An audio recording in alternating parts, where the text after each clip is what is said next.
శత్రువులు మాకు కేవలం 50 అడుగులు దూరంలో ఉన్నారు,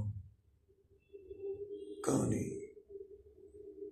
మా చివరి శక్తి వరకు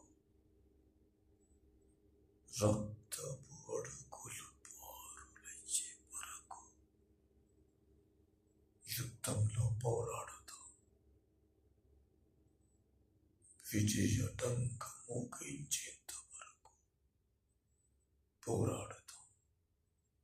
చివరి రక్తపు బొట్టు వరకు పోరాడుతాం.